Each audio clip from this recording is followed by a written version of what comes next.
Good evening. It's Tuesday. Another week, another drama, another load of mess from the government. I hope you're all having a good start to the week. This evening, I'm going to be talking with Catherine Blaiklock. Those of you know Catherine, she's a reform. I don't know how to put it. She's a staunch follower of Rupert Lowe. She wants him as PM, and she's put her full backing behind Restore. But she's very anti-reform and very anti-Nigel Farage. So we will talk to her about that as we go on. Catherine, if you don't know, was the founder of Brexit and the first leader of the Brexit Party, which evolved into Reform UK. She joined UKIP in 2014 and was an unsuccessful candidate in 2017 for the Greater Yarmouth seat. Now, Catherine attempted to join the Conservatives in 2019, but was eventually declined to join the party. 2021, and Catherine joined the English Democrats. Now, her profile is very much Rupert Lowe for PM. That's on her profile, and she's very much putting her back in behind Restore. So let's find out why that is, and let's find out what Catherine thinks of where we sit at the minute in the UK. I'd be good to hear reviews. Catherine, hello. Good evening. Are you okay? Yeah, good evening. Hello. Was I right with all what I said then? Yeah, pretty much. Yeah? Yes. Yeah. How many elections have you actually been involved in? About 4 or 5. 4 or 5. Yes. So I actually stood against Rupert Lowe. Okay.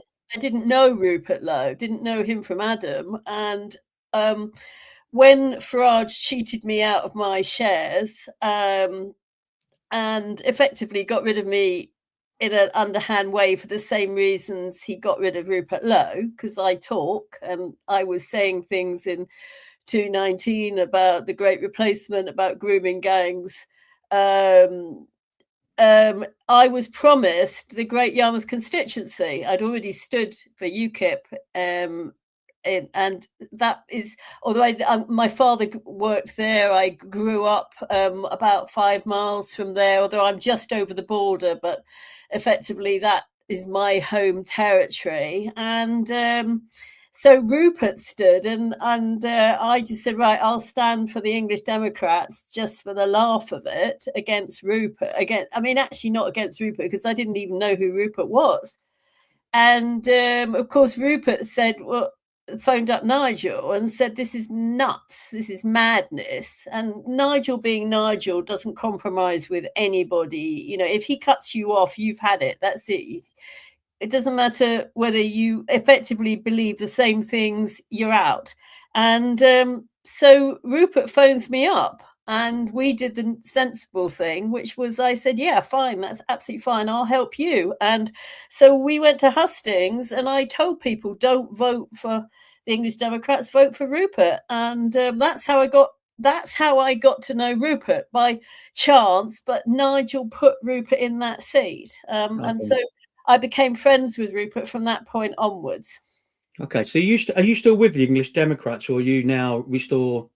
Well, member? I've never really been a member. I mean, the English Democrats are a very fluid sort of thing. Okay, so I'm working on the Halal judicial review, and I'm doing a lot of FOI work on the Halal. I've actually been doing some work tonight with Robin Tilbrook, and Robin Tilbrook is a good mate of mine, and he did the judicial review for Brexit. He's one of the only right-wing lawyers. He started the Workers of England Union. I don't know if you've ever heard of that, but that did thousands and thousands of COVID cases and free speech cases. If you're ever in any trouble, like, you know, you're in trouble or there are trials, I always tell people, go to Robin, because unlike the Free Speech Union, they're actually a union. And they can go in, like, if you've got a problem, say, with your employee over speech, they can go in with you. But Robin's involved in loads of cases. He also did the first private prosecution of a groomer, and he managed to obtain a house worth over 400,000 for a girl in something called the Liz case. So I will always be working with Robin, Okay. even though I'm not actually, I mean, Robin isn't like and like these other parties that you can't.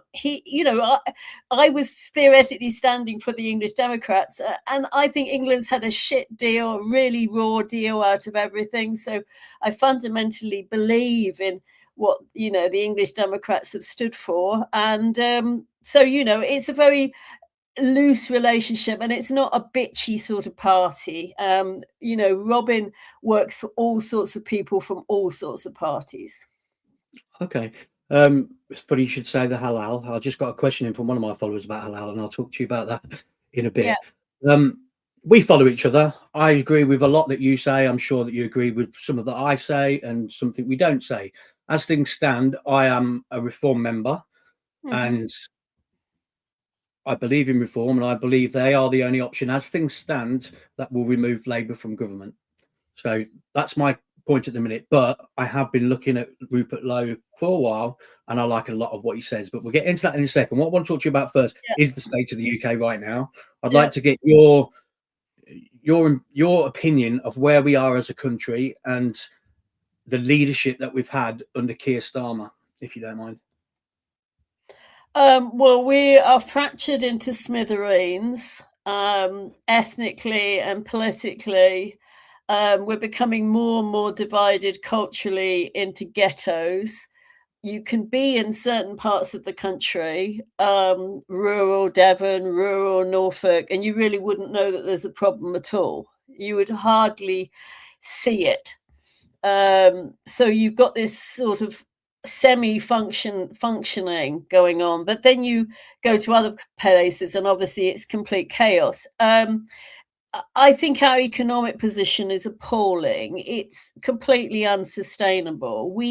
And I don't think people realize what's happening still in Asia and how fast Asia's moving. And when you arrive back from say Vietnam or Cambodia, and you look at their airports and you arrive back at Gatwick or Luton or Heathrow, it's like you've just arrived back in a dump. You've arrived back in an extremely expensive dump that doesn't work, that has got the possibility of being extremely violent. It's just an unpleasant country, and people are miserable. I can understand why a lot of people have gone on the dole or universal credit or claimed invalidity because they just don't see any future. We're I think we're very corrupt. I think the civil service is corrupt. I think that we see the tips of icebergs with lots of the things we see on grooming gangs. But I'm talking much more about money corruption going on. Okay. Um, you look at Sunak and through the parties. I mean, Sunak and the Moderna shares and that sort of stuff. We will eventually just disintegrate. I can't see any solution to it whatsoever at the moment. And even with a different government, I think it's going to be extremely difficult because of the vested interests in the universities and the civil servants, particularly the judiciary, are an absolute nightmare. This is what I was going to say.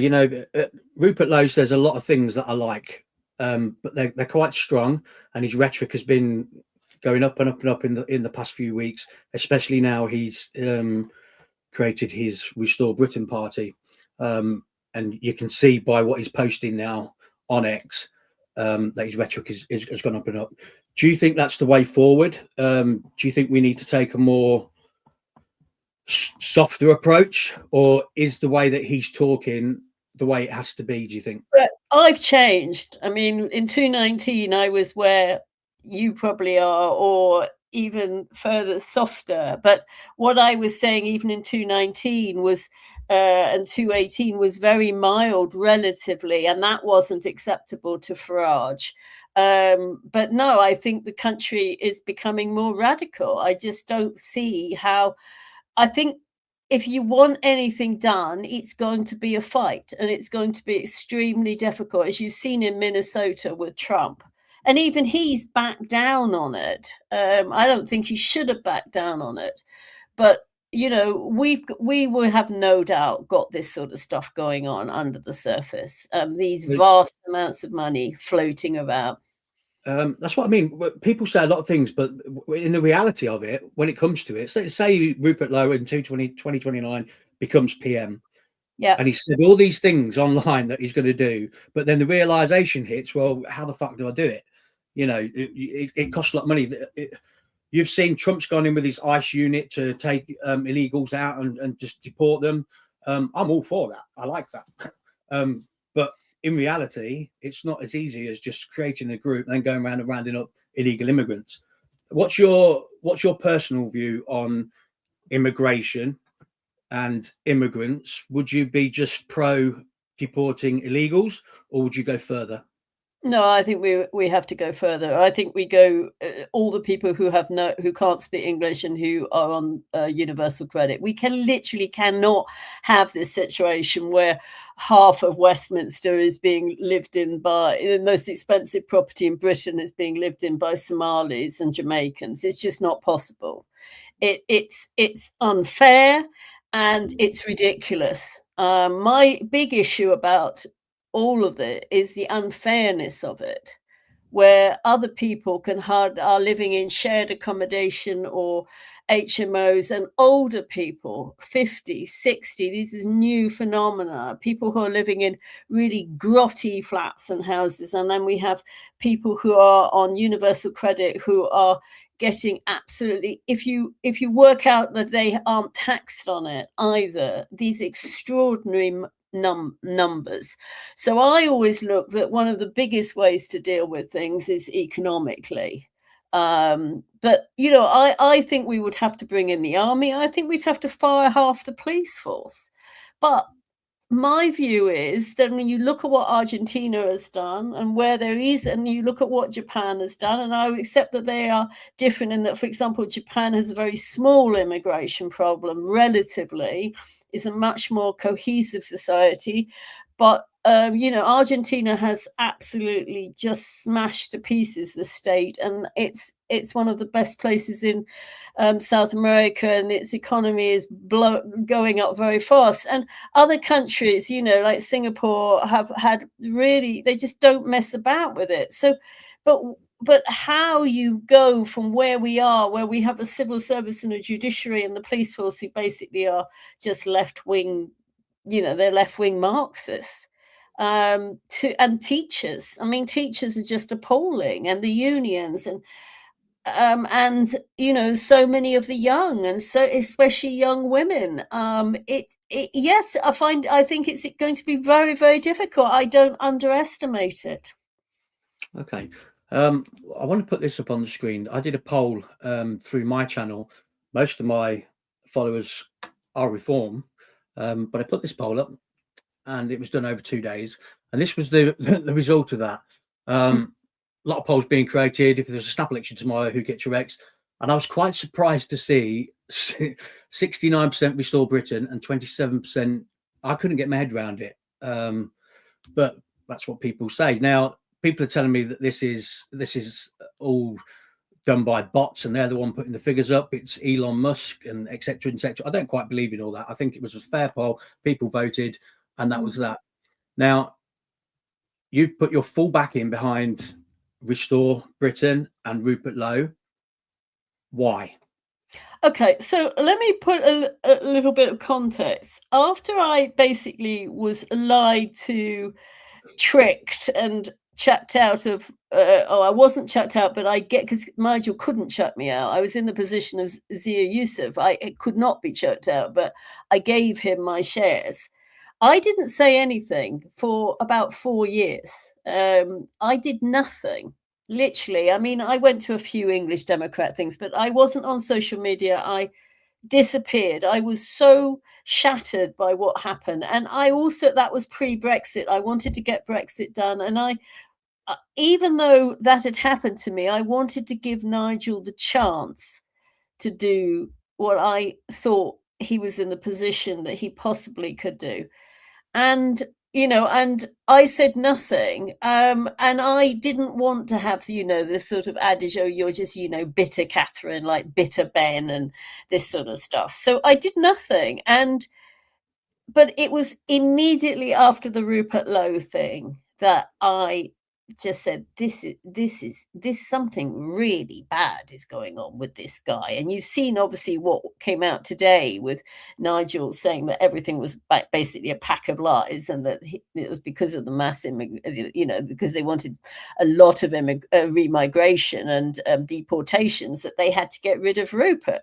And I just saw red over that, and I think we're in an interesting position now, because the people like me, and there's many of us like Carl Benjamin and Connor, and you could name the people, because people like Carl Benjamin have been trying to join Nigel for years. I mean, I asked Nigel a number of times on behalf of Carl Benjamin. All those Lotus guys were rejected. They were, you know, really good people were rejected by Reform. So Reform basically got numpties, like the lowest common denominator people who didn't say anything, who toe the line. And that is not the way to win. And I think now that the momentum has changed, and we are going to fight till the bitter end, because we see this as our last chance for our country. If we don't do this, the Muslim gangs will take over. The country will just become a seething mess of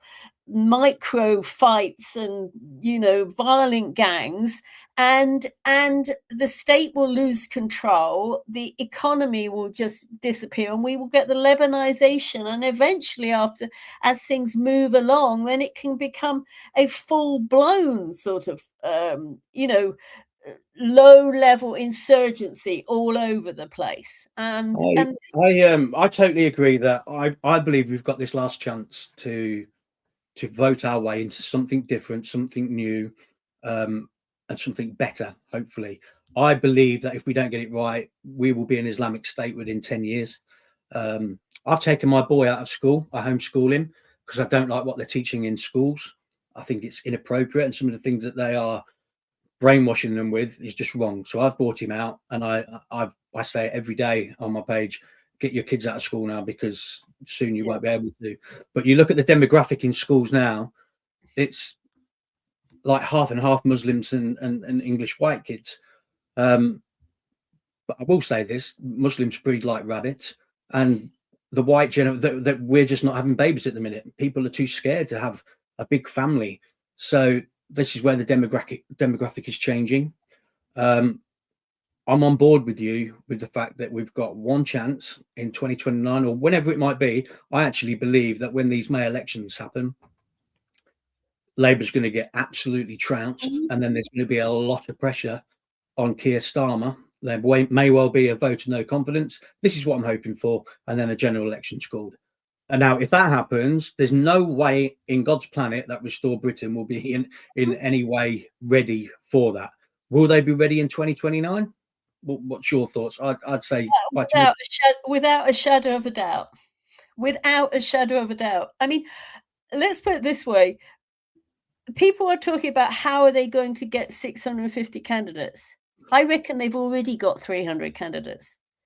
Right. They've probably got 2,000 candidates, but they've got actually 50, 100 candidates who they've already identified and put into places. Okay. Moving very fast. And I think that, yes, I mean, I would argue to the voters, like, for example, I don't know if you follow Richie Taylor and Advance and what's been going on with Advance in Wales, but you know, he has been a staunch a staunch Advance person, a staunch, you know, right winger for Wales. And he's just saying, don't vote for reform in this set of elections. We have to vote what we've got in front of us for the worst, least possible bad. But I'm convinced that that Nigel will be worse than the Conservatives. I think he will be. Sorry, would you run for Restore if asked? Yes. Okay, fair enough. Let me show you this. So Rupert put out a post don't know if it was a day or a couple of days ago. Wonderful news. The elections in Great Yarmouth and elsewhere are now on. In May, after another U-turn, we will fight every seat in my constituency and we aim to win every seat. Now, this was following the news of Starmer's U-turn on the May elections. Now, he's put that post out, and he can't possibly run in any of those, if any of those elections. So why would he put a post out where he can't run in any of those places? Because his party is not registered. And if we go to the government guidelines, let me just put this up as well, that they have to be in by a certain date, and he's certainly missed that date. Deadline for submitting Q1 and the May elections has gone and passed. Mm-hmm. Why would he post that? Well, I think he'll run a whole pile of independents under a banner. And Great Yarmouth's quite a small place. I know it pretty well. It's small geographically. It's only about sort of maximum 15 miles by 5 to 6 miles. It's quite condensed constituency. So, it's easy to get round, and he will run all of them as independents under a banner. So, there are ways he can do it. I mean, he can as well. He can, if he wanted to, although I don't think this is going to happen, he can literally fold into Advance, which is already registered. He's been offered, there's a party, Dr. Tech. Do you know Dr. Tech? No. Where he runs, there's a small party. He's an NHS doctor. He's been around for years, and he runs a registered party called Alliance for Freedom and Democracy, or Democracy and Freedom. ADF, not AFD. I always get them muddled up with Alternative for Deutschland. But he's already registered. He would give his party to Rupert. So it was the same with Farage at the Brexit Party point. There are a number of small parties always around who are already registered. I mean, sort of there. So I think if push came to shove, there would be ways he could literally fold into a party right now. Okay, I get that. Let me show you this. Now, Rupert Lowe is very, very well known on his platforms. He's got a lot of support. Yeah. Out on the street, this was today actually. Yeah. Only 8% know who Rupert Lowe is. And do you know who paid for that? Who paid for that? Well, that was GB News, and GB News, yeah. And which is basically sewn up by Farage. And additionally, he was polling at 12% a year ago. So I hardly think that he's gone down since a year ago. Yes, it may be true, but for me, it doesn't make any difference. Because we've seen, we're in a time of unbelievable political homelessness and political volatility. We can roll in 30, 40, 50% of it can go in and out. We've got all these vast millions of people who don't vote. So I've seen, we saw it with Trump. I don't know if you remember right at the beginning of Trump, and the only person was Ann Coulter, who said, I think it's going to be Donald Trump, and everybody laughed at her. So, everybody came out and said it's impossible. And I've always been somebody who doesn't like this. It's impossible. People are galvanized. People are furious, and people are prepared to put. People who've got, are joining and putting the £2,500 in. I think as well, if you get Trump's backing, he's already got Elon Musk backing. You get other people. I think that there can be momentum, and you have to think. I mean, all this splitting of the vote stuff. Farage split the vote in 2024 and got, killed off the Conservatives and got us Labour. So things are fluid. I think more likely is a possibility that Farage will merge into the Conservatives and really just become the Conservatives again. He already is becoming the Conservatives again. And that is what the problem is. We don't want the Conservatives. I mean, the economic stuff they've been coming out with in the last couple of days. Have you seen it? We had Matt Goodwin say something like, that people who didn't have children should be penalised. And then we had Tice coming out and saying that the minimum wage could be should be cut. Well, the problem with universal credit is that it's often more than the minimum wage already. This is the whole issue, is that there's no differentiation between people working who are paying tax and people on universal credit, especially if they have a child or two. You mentioned Elon Musk there and his backing. So what I've not liked since Rupert has announced his party, there's been a lot of people jump straight in. They're claiming 60,000 members, which is great, and they keep talking about the 29 million views on his opening thing. Now we can talk about that, but those 60,000 members, a lot of them are not even in the UK, so they'd be able to vote anyway. Correct. I'm sure you would agree with that. And Correct. the 29 million views was only that figure because Elon Musk reposted his post. Yeah. But what I don't like is since it's happened, there's been a lot of bickering between Restore members and with Reform members. Now, I don't like it because, like you say, we've got one chance to get this right, and we don't need to beat each other's throats. We need to get to a point where we need to get behind the right party at the right time, and all this infighting helps nobody. The left are having a field day with what's happening at the minute online. We've got Advance, we've got UKIP, we've got Reform, we've now got Restore, we've got the Heritage Party, we've got Britain First. One thing that really concerns me is that we are just going to hand this to maybe a Labour and Green coalition because we're splitting the vote between all these right-wing parties. What's your thoughts on that? Does it bother you? Do you think that it's a problem? No, or could it be when the time comes? No, because we are galvanized to win. We're not messing about. We're going to win this. We're going to beat everybody, and we're going to beat Nigel and the Conservatives. And the other small parties, you can just forget them. They get 50, 100 votes. Most of the small parties, with the exception, UKIP, in my opinion, is still infiltrated heavily by Farage. It's just a Farage party with a bit of Nick Tenconi on top, because Ben Walker was there when Farage was there, and the last leader before Nick Tenconi was Lois Perry, who is always got her arms draped around Nigel. So that's infiltrated. David Curtin has always been very good friends with Nigel, and he's the only small party who's come out very heavily against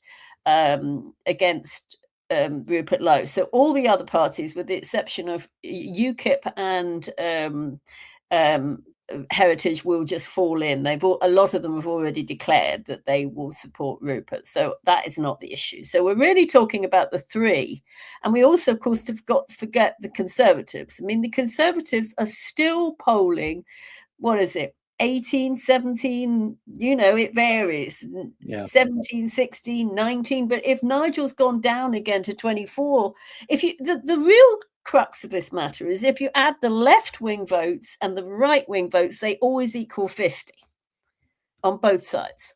So the idea of the splits is also just as terrible on the left. I mean, we don't ever on the right talk about those, but those people jump up and down and scream and shout as well.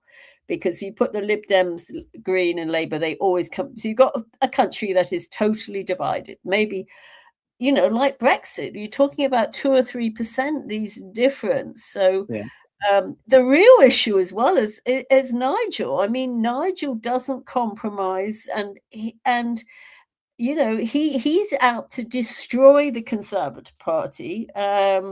Which, I mean, I think they needed destroying, but there's no point destroying the Conservative Party and just becoming another Conservative Party or worse Conservative Party. That's my problem with Nigel, is that he's less competent than the Conservatives, and they were pretty incompetent. But they have history, they have depth, they have money, they have organisational structure, and Nigel doesn't have that. You've said you kept quiet about Farage for the sake of Brexit and the country, but could no longer stay silent after Rupert Lowe's treatment.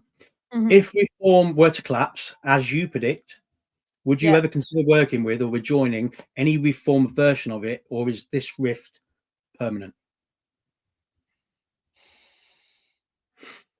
I think the issue is that we are making assumptions also about Nigel Farage himself. Nigel Farage is Reform. The issue is what happens if Nigel has a heart attack, gets ill, decides he wants to go to the pub, retire, whatever. What happens to the rest of it? Because I can't really see people voting for Zia Youssef and Generic and a few other ex-conservatives and dull as ditchwater Tice. It's just going to implode if something happens to Nigel. So I just think it's fluid. I think things can move incredibly quickly. I mean, we've seen it on the left with this rise of the Green Party, the rise of sectarianism.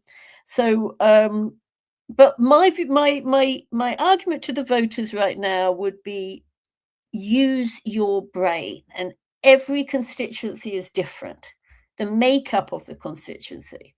So, when you're in the really true blue areas in some of the rural areas, there's no point voting reform because or anybody, because the Conservatives just have these massive majorities. And similarly, if you like going into the Senate elections, I think that Richie Taylor from Advance is right that you should vote for reform in the Senate elections because the second worst is better than the worst. And we've got to get rid of Plaid Cymru and Labour.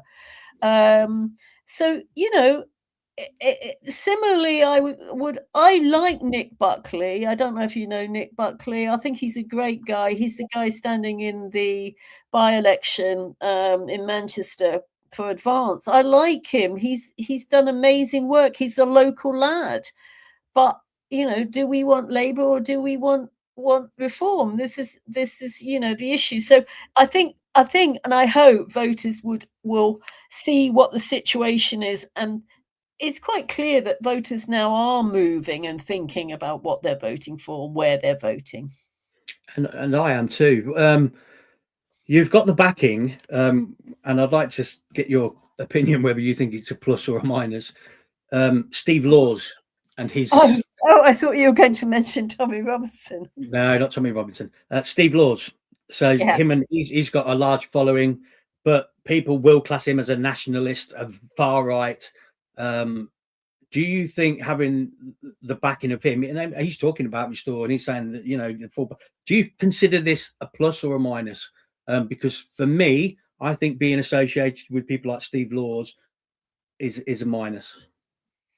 I actually met Steve Laws. So I met him on the docks of Dover before he became big. I mean, there was him and there was another guy called Active Patriot, and they were the guys who've been filming since a year dot. And, good on them, because they really were the people who exposed a lot of the stuff. And they weren't, I remember being down in Dover and then Farage just pops in with all the cameras. And these guys had been down there for the last 5 years, I've got 2 mixed race children.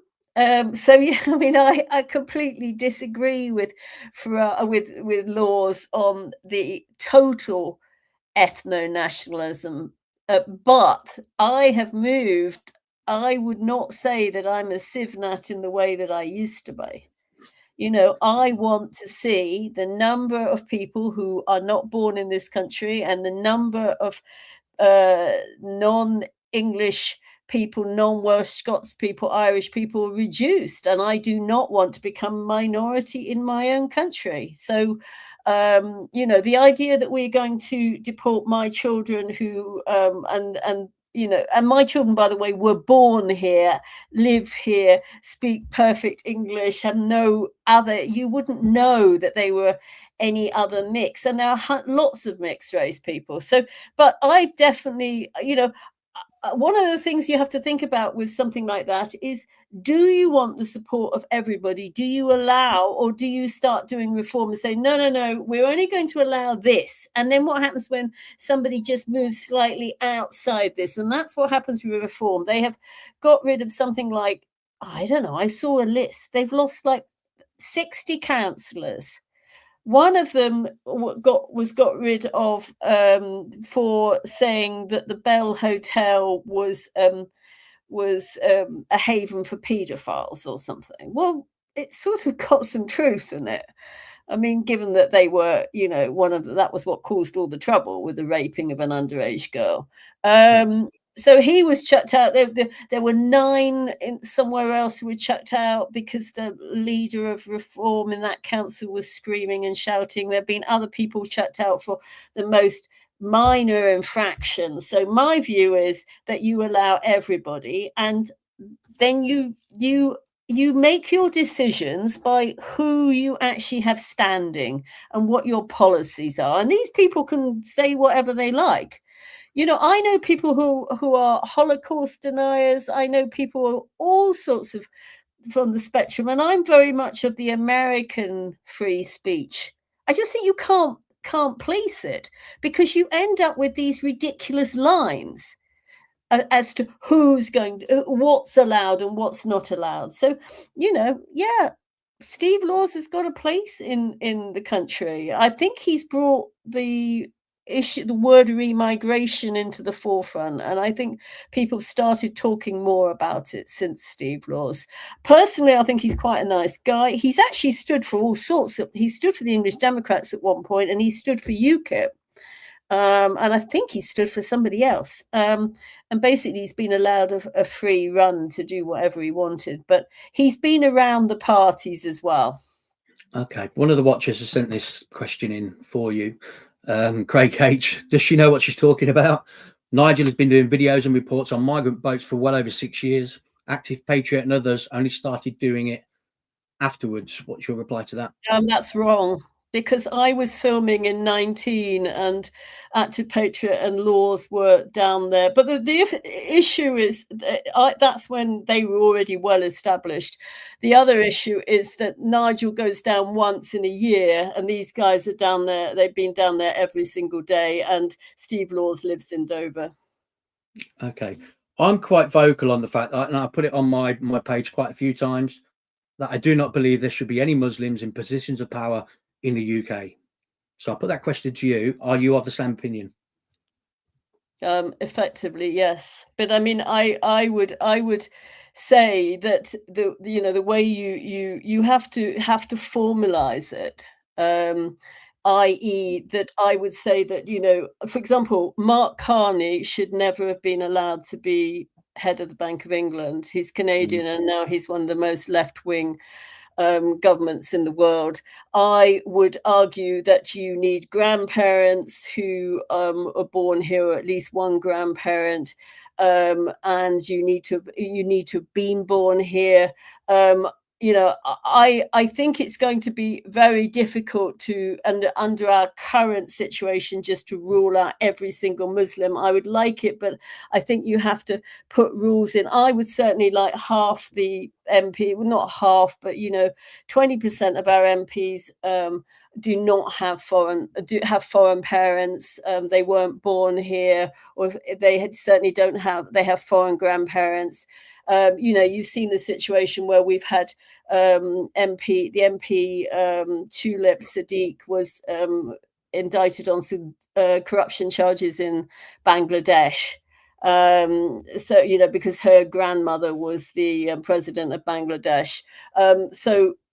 These people just should not be allowed to stand here. I personally wouldn't allow Ben Habib to stand as a parliamentary candidate, because he wasn't born here and he didn't come here until he was 11 or 12. That would be one of my stipulations, not because he's got a Pakistani father, because he's got an English mother, but because you would need to be born here. You would need to have grandparents who are here. And if either of them, you fail on either one of those, then you can't stand.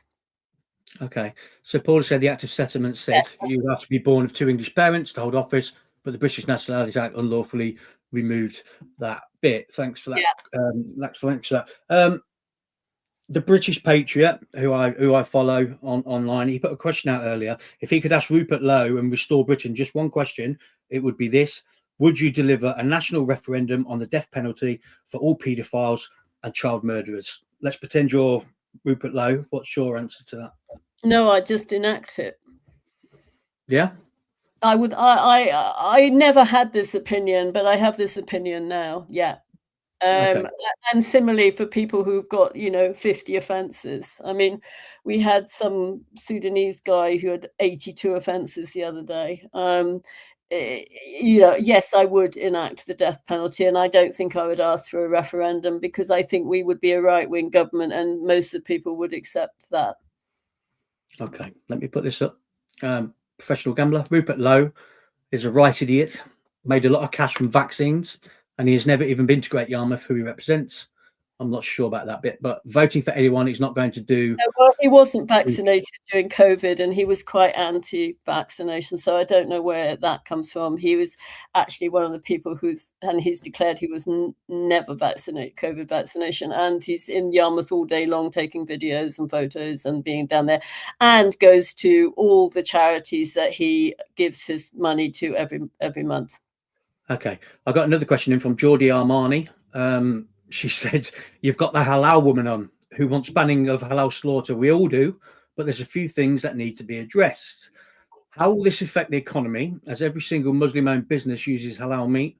What about all the halal butcher shops working and making a decent living?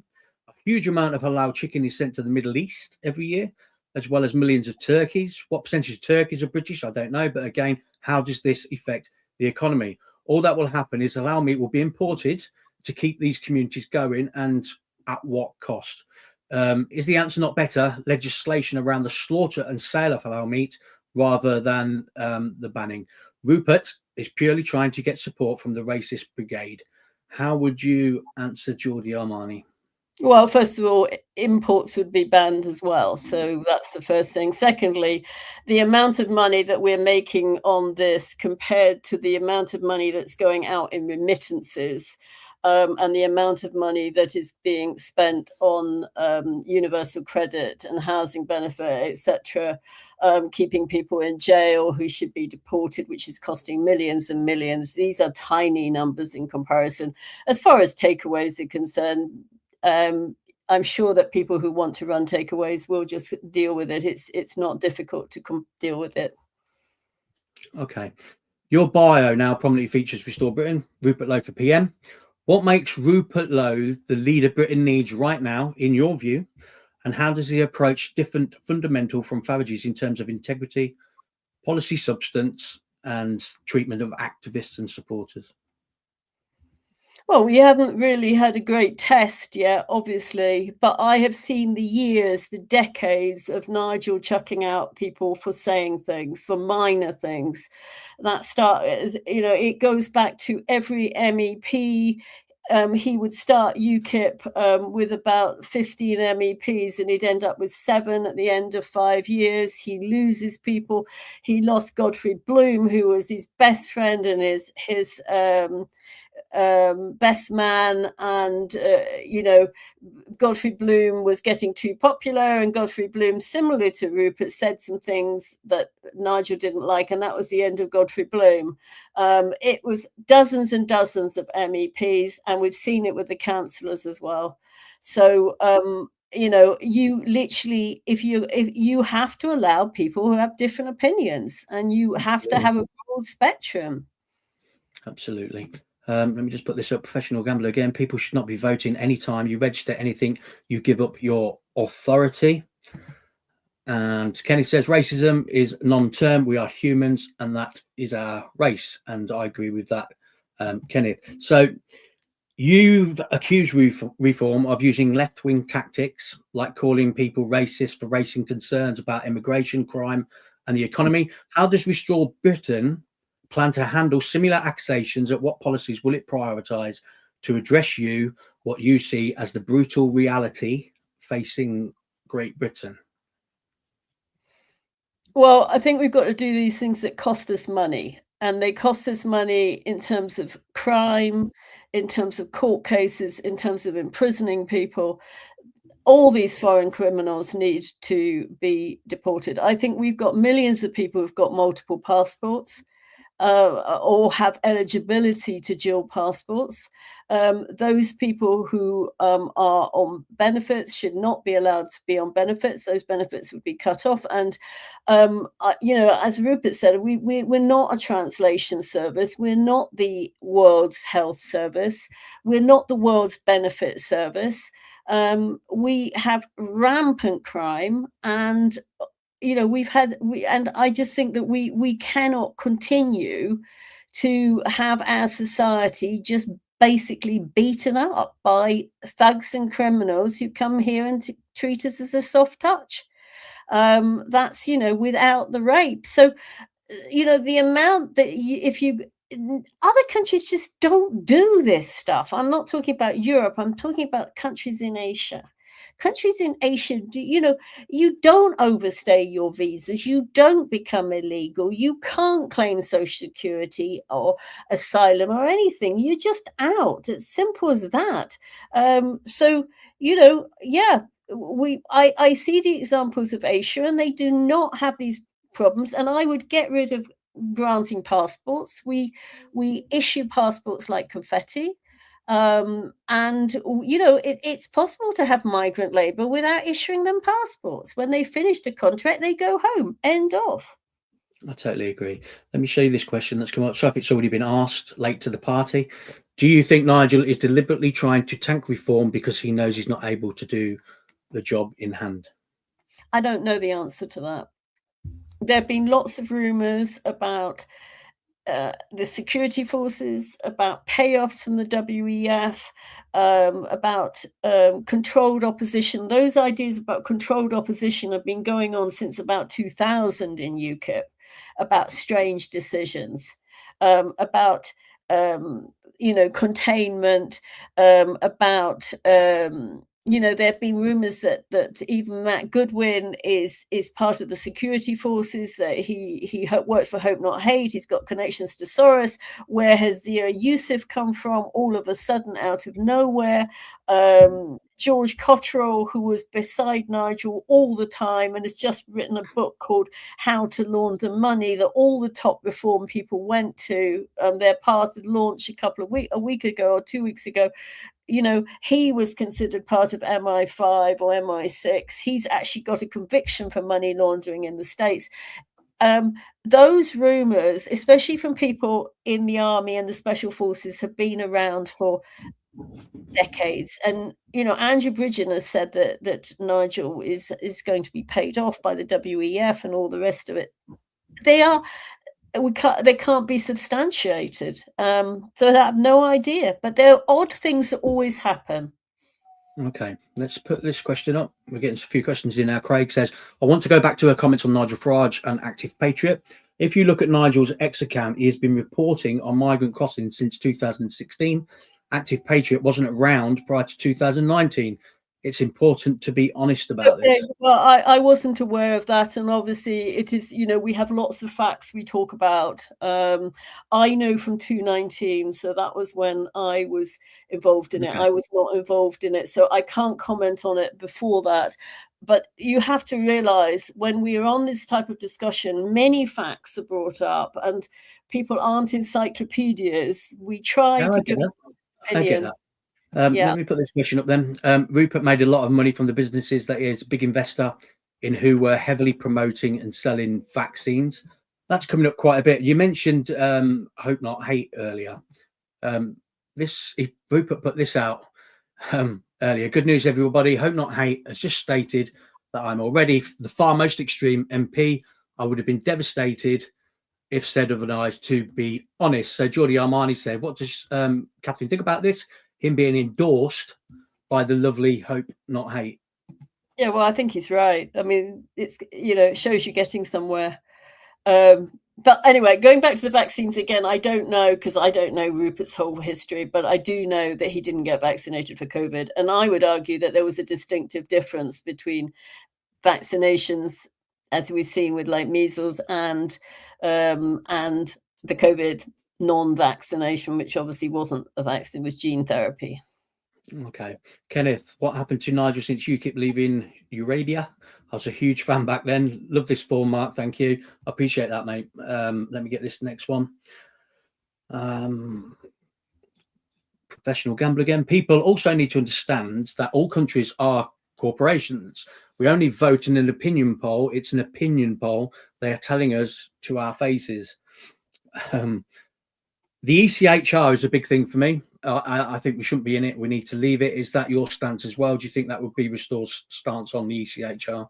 Yep, and I also think we need to leave the UN, and who I think are just absolute not Marxists. I mean, they've just put in, I think, Iran as like human rights, head of human rights or some crap. I can't remember what the exact term is, but yeah, there are a lot of these organizations. It's not, and you know, a lot of the aid organizations as well are deeply corrupt and deeply Marxist. Yeah. Okay. I believe, well, the UK is a Christian country, and I think we've lost our Christian identity. People are not going to church like they should do. Christian values and the way of Christian life is just not happening in the UK anymore. I want a party to move forward based on Christian values rather than being racist and chucking out everybody that's got any colour on them. I get when I speak on X, and I'm opinionated, and I put some heavy things out there. The first thing you'll say is, "You're not a Christian." Well, I am a Christian because I believe that I'm fighting for things that needs to happen to save my Christian country. What's your stance on Christian values, and do you think that should be the way that Rupert should go, or would that be backwards to the way his rhetoric is going at the minute? I don't know. I see that, you know, I'm sort of nominally Church of England, but I'm not a Christian.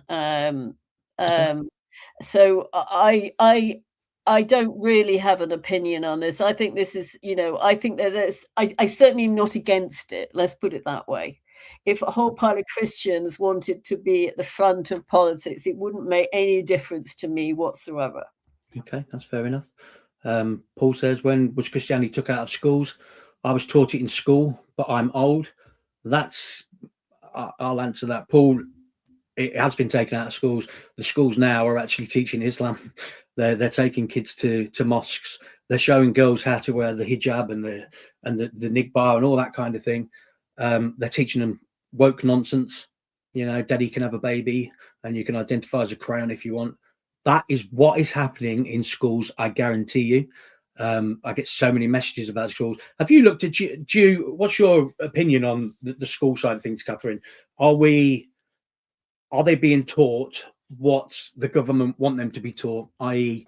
indoctrinated into a different way of living rather than the way we should be living? What's your opinion on that? Well, for example, from a lot of the FOI stuff I've done so far, there's a lot of schools serving halal meat, and some really abusive letters back from head. One of the worst was from a Christian church, a supposed Church of England in the University of Oxford, Diocese of Oxford, that basically accused me of making money out of it and being some commercial enterprise and whatever. And other headmasters, mistresses have just said, well, so what? What's the difference? Why does it matter? You know, and you wouldn't say that to a vegetarian, and you wouldn't say, well, why don't you just have a sausage then, to a Muslim? The issue I have is that the teachers are just so left wing. I mean, it's not just in Britain. I mean, I've got a friend who's teaching in California, and they are all out on strike, and they're literally like absolutely crazed. You know, they want sanctuary cities, and they're hiding illegals, and they're fighting Trump, and you know, the schools are incredibly female dominated, incredibly left wing. I mean, they're just sort of this thing that nobody, I guess, who was right wing could stand it. So just left or didn't become a teacher. So it's sort of a self-fulfilling prophecy. So yeah, it's a very gloomy prospect. I mean, but I think that's sort of something you have to tackle further down the line, because I think the initial things are tackling things like the judiciary and the police and the Home Office. Absolutely, I agree. Alistair left me a question earlier. He said, who is the main opposition to Restore? Is it Labour or is it Reform? At the moment, I would argue that it is Reform. Okay. And I'll be honest about it, because what is the point of putting in another hopeless Conservative type government that's even worse than the Conservatives? What is the point? Exactly. You're in full agreement that Labour are cooked. They're done. It doesn't matter what they do now. But also you have to think about that division that's going on there between, and it may not just be a division between Green and Labour and Liberal Democrats, but it could be Muslim parties as well. So it's not like it's all hunky-dory on the left either, as you can see all the time. Yeah, it's very divided too. Will Labour go into coalitions with the Greens? I just don't think they will, in the same way as the Conservatives won't go into coalition. They're proud. They've got years of history. They're just not going. There are so many people who will just say, no, we're not going to do this. You'll get defectors across and whatever. But so I think, I don't know. But, you know, looking like at the lineup that was put forward today, for example, by Reform, was just not a happy lineup. And Nigel, in the controlling position, has had the chance to bring all these people in. You know, people like myself and Carl Benjamin and Connor and what's his name? Tomlinson, Connor Tomlinson and Rupert and all these councillors, and he's had the chance to bring them in. And one of the things that Nigel hasn't done is he just doesn't seem to understand, you know, you keep your enemies close. You offer things to them. You didn't need to create us. We were completely on your side. We were your best advocates. We want the same as you, just done better and more of it. Okay. Starmer, I can't stand the guy. In fact, I hate him.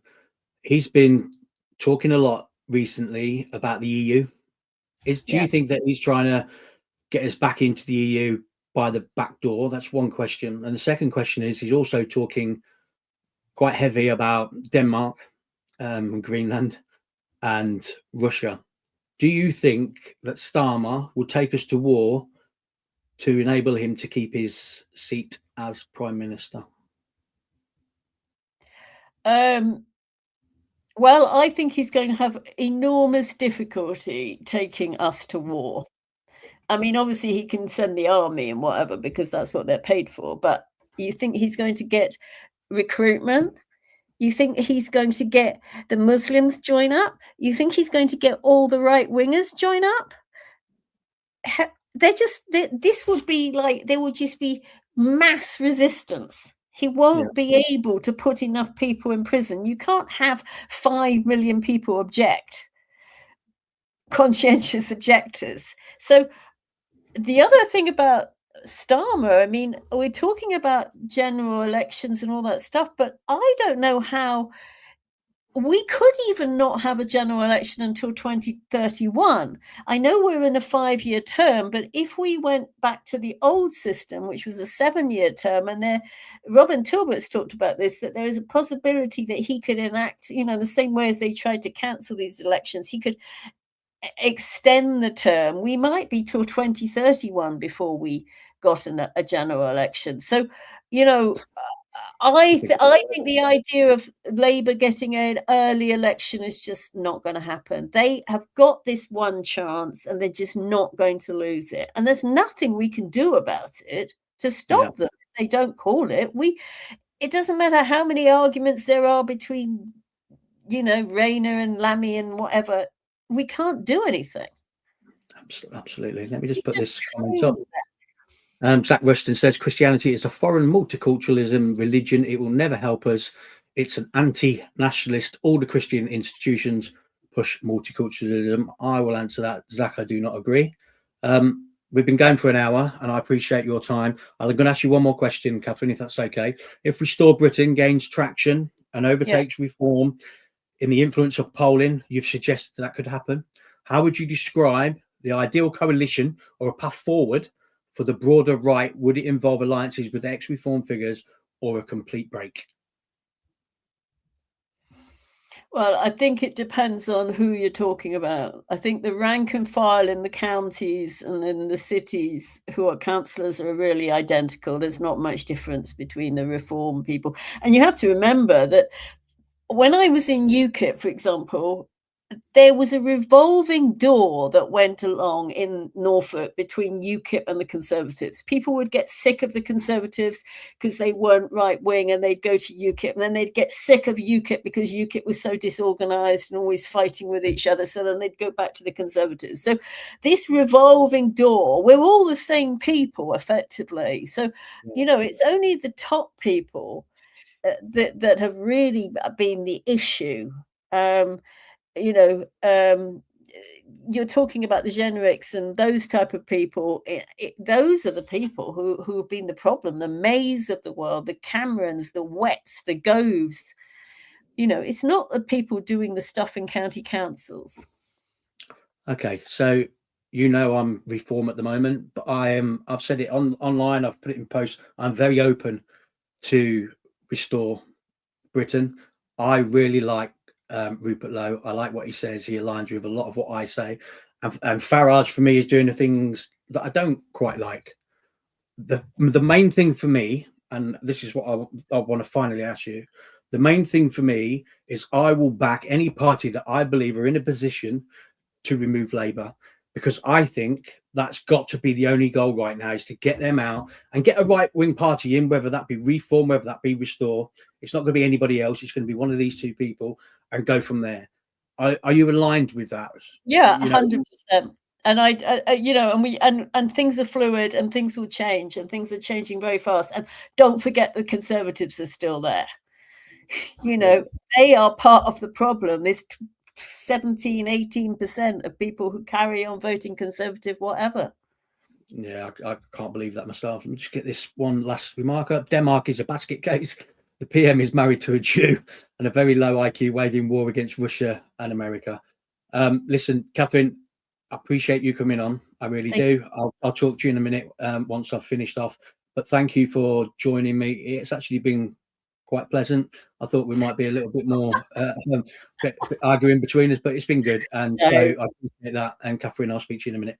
Thank you. No problem. So there we go. I enjoyed that, to be fair. She talks a lot of sense. There's some things that I don't agree with her, but we're in a position now where I do agree that we have one chance to get this right, and there's going to be a lot of people swaying to different places. I know a lot of my followers have gone to Restore. You know, I'm looking at Restore.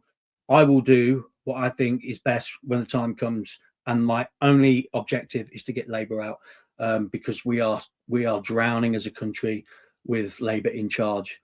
So I'm going to leave it there. Thanks for watching. Please share it around, retweet this for me, get some eyes on it, and then we'll go from there.